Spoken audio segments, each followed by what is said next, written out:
बलात्कार हत्या मामले को लेकर चौतरफा हमले झेल रही पश्चिम बंगाल की मुख्यमंत्री ममता बनर्जी ने बुधवार को प्रधानमंत्री नरेंद्र मोदी पर निशाना साधा और चेतावनी दी कि अगर भाजपा ने बंगाल में समस्या पैदा करने की कोशिश की तो अन्य राज्यों को भी उसके दुष्परिणाम भुगतने होंगे। तृणमूल कांग्रेस छात्र परिषद टीएमसीपी की स्थापना दिवस रैली में घिरी ममता ने कहा, कुछ लोगों को लगता है कि यह बांग्लादेश है। मुझे बांग्लादेश से प्यार है। वे हमारी तरह बोलते हैं और हमारी संस्कृति साझा करते हैं, लेकिन याद रखें, बांग्लादेश एक अलग देश है और भारत एक अलग देश है। मोदी बाबू, आप अपनी पार्टी का इस्तेमाल यहाँ आग लगाने के लिए कर रहे हैं, लेकिन याद रखें, अगर आप बंगाल को जलाते हैं, असम, पूर्वोत्तर उत्तर प्रदेश, बिहार, झारखंड, ओडिशा और दिल्ली भी इससे अछूते नहीं रहेंगे।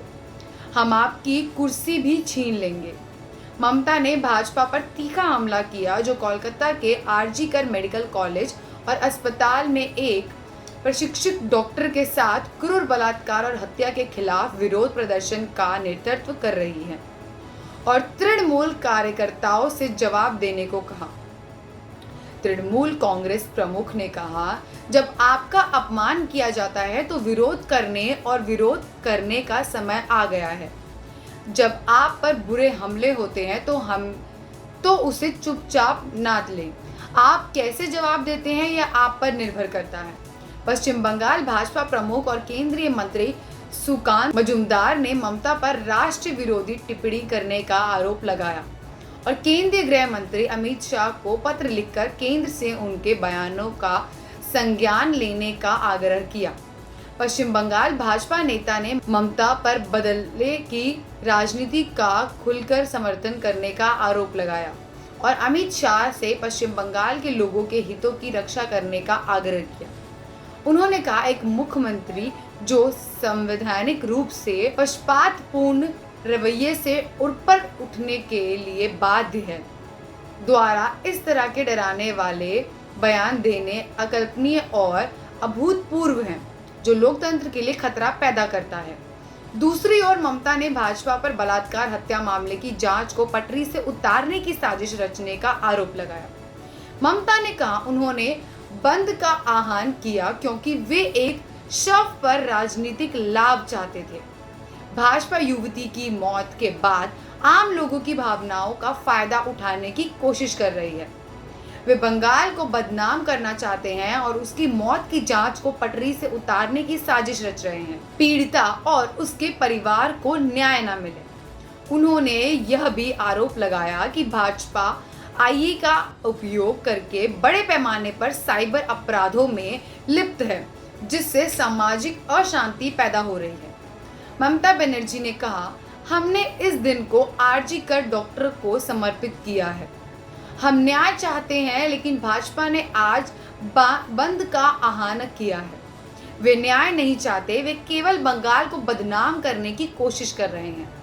आरजी कर अस्पताल की घटना के मद्देनजर उनके इस्तीफे की मांग पर उन्होंने कहा, मैं भाजपा से पूछूंगी कि प्रधानमंत्री नरेंद्र मोदी ने उत्तर प्रदेश, असम, मध्य प्रदेश, मणिपुर और असम में महिलाओं पर अत्याचार और यौन हमलों को रोकने में अपनी विफलता के लिए इस्तीफा क्यों नहीं दिया।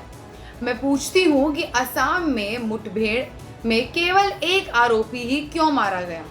बनर्जी ने कहा कि भाजपा ऐसी मांग इसलिए कर रही है क्योंकि उसे चुनावों में लगातार हार का सामना करना पड़ा है और वह जानती है कि वह भविष्य में जीत नहीं पाएगी। ममता बनर्जी ने घोषणा की कि उनकी सरकार बलात्कार के दोषियों को मृत्यु दंड सुनिश्चित करने के लिए अगले सप्ताह मौजूदा कानूनों में संशोधन पारित करेगी। बनर्जी ने कहा कि अगर राज्यपाल संशोधित विधेयक को मंजूरी देने में देरी करते हैं या इसे राष्ट्रपति के पास अनुमोदन के लिए भेजते हैं तो वह यहाँ राजभवन के बाहर धरने पर बैठ जाएंगे। मुख्यमंत्री ने यह भी कहा कि टीएमसी शनिवार से राज्य के जमीनी स्तर पर एक आंदोलन शुरू करेंगी ताकि बलात्कार के दोषियों को मृत्युदंड देने के लिए केंद्र पर दबाव बनाया जा सके। उन्होंने कहा, हम अगले सप्ताह विधानसभा के विशेष सत्र में संशोधित विधेयक पारित करेंगे, फिर हम इसे राज्यपाल के पास मंजूरी के लिए भेजेंगे। अगर वह विधेयक पर रोक लगाते हैं तो हम राजभवन के बाहर धरना देंगे। उन्होंने कहा, महिलाएं प्रस्तावित धरने में सबसे आगे होंगी और उनके साथ उनके भाई भी होंगे। ममता बनर्जी ने बंगाल के आंदोलनकारी जूनियर डॉक्टर से आग्रह किया कि वे तत्काल काम पर लौटने पर विचार करें। उन्होंने 20 दिनों से काम बंद रखा है। उन्होंने अपील की, मैं शुरू से ही डॉक्टरों के मुद्दे के प्रति सहानुभूति रखती हूँ, क्योंकि वे अपने सहकर्मी के लिए न्याय की मांग कर रहे थे। घटना के इतने दिन बीत जाने के बावजूद हमने उनके खिलाफ कोई कार्रवाई नहीं की। हम आपका दर्द समझते हैं, लेकिन कृपया अब काम पर वापस आएं, क्योंकि मरीज पीड़ित हैं। पुलिस ने 9 अगस्त को आरजीकर मेडिकल कॉलेज और अस्पताल के सेमिनार हॉल से महिला पोस्ट ग्रेजुएट ट्रेनी डॉक्टर का शव बरामद किया। सरकारी अस्पतालों के जूनियर डॉक्टर उस शाम से ही काम बंद कर रहे हैं। वे पीड़िता के लिए न्याय और अस्पतालों में सुरक्षा के कड़े उपायों की मांग कर रहे हैं। बनर्जी ने कहा, अभी तक किसी भी डॉक्टर के खिलाफ कोई एफआईआर दर्ज नहीं